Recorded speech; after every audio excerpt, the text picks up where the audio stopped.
ዛሬ ይዘንላችሁ የመጣነው አንድ ብቸኛ ሰው የሚወዳት ሴት እንድትወደው ያደረገው ቀላል ምኞት እንዴት ወደ አስፈሪ የቅዠት ህይወት እንደተቀየረ የሚያሳይ አስደናቂ ፊልም ነው። ለመሆኑ የምትወዱት ሰው ከመጠን በላይ ቢወዳችሁና እናንተን ለዘላለም ለማቆየት ማንኛውንም አስፈሪ ነገር ለማድረግ ቢነሳ ምን ታደርጋላችሁ? ቻናላችንን ሰብስክራይብ እያደረጋችሁ።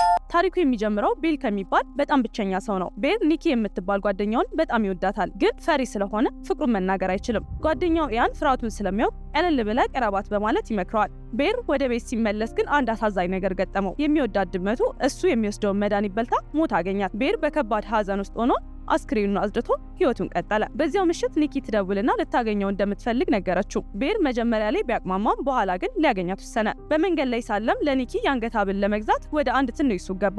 ሱቅ ውስጥም ዊሽ ፊሎ የሚባል እንግዳ የሆነ የጥንት ዕቃ ያያል። ሱቅ ጠባቂዋ ይህን የገዛ ሰው ሁሉ ይጸጸታል ብላ ብታስጠነቅቀውም ቤል ግን ስቆ ዕቃውን ገዛው። ሁለቱ ከጓደኞቻቸው ጋር ካመሹ በኋላ ቤል ኒኪን ወደ ቤት ይሸኛታል። በጉዞ ላይ ኒኪ በአሁን ሰዓት በድብቅ የምትወደው ሰው እንዳለ ትነግረዋለች። ቤልም በድንጋጤና በቅናት ስሜት ውስጥ ሆኖ እሷ በጣም የምትጠላውን የልጅነት ቅጽል ስሟን ጠርቶ ፍሪኪ ኒኪ ይላታል። ኒኪም ተናዳ ወደ ቤቷ ገባች።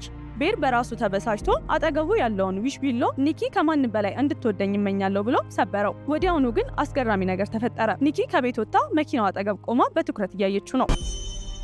ከዚያም ከሱ ጋር ወደ ቤቱ መሄድ እንደምትፈልግ ነግረው አብረው ወደ እሱ ቤት ሄዱ። አባቷ በካንሰር ሊሞት እንደሆነና በጣም ጭንቀት ውስጥ እንዳለች ትነግረዋለች። በዚያውኑ ምሽትም አብረው አደሩ። ነገር ግን በማግስቱ ጠዋት ቤል ሲነሳ ኒኪ አልጋው ላይ የለችም። ወጥ ቤት ሲሄድ ግን አስፈሪ ነገር አየ። ኒኪ ከዚህ ቀደም የሞተችውን ድመት አስክሬን ይዛ እንግዳ የሆነ ስነ ስርዓትን እያደረገች ነበር። ነገሮች በፍጥነት እየተበላሹ ሄዱ። ጓደኛው ያን ለቤል ደውሎ አንድ እውነት ነገረው። የኒኪ አባት ሙሉ በሙሉ ጤነኛ እንደሆነና ኒኪ ከዚህ ቀደም ለጓደኞቿ ቤልን እንደ ታናሽ ወንድሜ ነው የማየው ብላ እንደነበር ይነግረዋል። ቤል ነገሩን ሊጠይቃት ሲሞክር ኒኪ በንዴት የማይሆን ባህሪ ማሳየት ጀመረች። ከዚያ በኋላ ግን ህይወቱ ወደ ገሃነም ተቀየረ።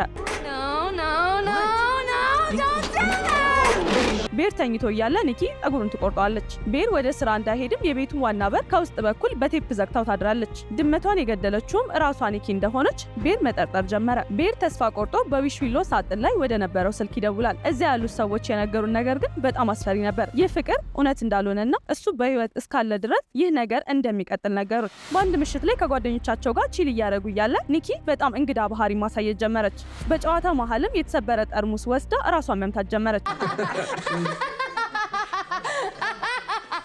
ቤልም ወደ ቤት ይዟት ሄደ። ከዛም ወደ ቀድሞ ማንነቷ እንድትመለስ ይለምናታል። እሷ ግን በአስፈሪ ድምፅ እኔ እኮ ያንተ ፍሪኪ ኒኪ ነኝ እያለች ደጋግማ መጮ ጀመረች። በኋላም የቤል ጓደኛ የሆነችው ሳራ ኒኪና ኤያን በድብቅ ግንኙነት እንደነበራቸው ለቤል ልትነግረው ስትሞክር ኒኪ በድንገት ትመጣና ሳራን በጭካኔ ትገላታለች። ከዚያም ወደ ቤል ዞራ ይህ ያንተ ምኞት ነው፣ ያንተ ጥፋት ነው፣ አሁን አስክሬኑን እንድናጸዳ እርዳይ ትለዋለች። ቤል ወደ ሱቁ ተመልሶ መፍትሄ ይፈልጋል። ሱቅ ጠባቂው ግን ምኞቱን መመለስ የሚቻለው ሌላ ሰው በዊሽ ፊሎ ተጠቅሞ ኒኪ ነፃ እንድትሆን ሲመኝ ብቻ ነው ይለዋል። ቤልም ወደ ኢያን ሮጦ በመሄድ ምኞቱን እንዲመኝለት ይጠይቀዋል። ነገር ግን ስግብግቡ ኢያን ለኒኪ ከመመኘት ይልቅ $1 ቢሊዮን እንዲኖረው ይመኛል። ምኞቱም ይሳካለታል። ቤል ተስፋ ቆርጦ ወደ ቤቱ ሲመለስ ኢያንም ይከተለዋል። ነገር ግን ኒኪ ኢያንን ሳታቅማማ በጥይት መታ ትገለዋለች። አሁን ቤል አንድ ነገር ተረድቷል። እሱ ከሞተ ምኞቱ አብሮ ይሞታል። ኒኪም ነፃ ትሆናለች።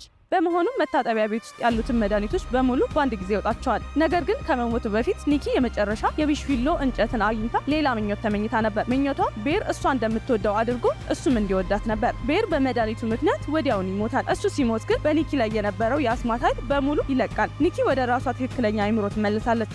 ስትነቃ ግን በአካባቢዋ ያለው አስክሬንና ያደረሰችው ጥፋት ሁሉ ትዝ ይላታል። በሰራችው አስፈሪ ወንጀል መሃል ሆና እያለቀሰች ፊልሙ ያበቃል። ታሪኩ ከተመቻችሁ ቻናላችንን ሰብስክራይብ አድርጉ።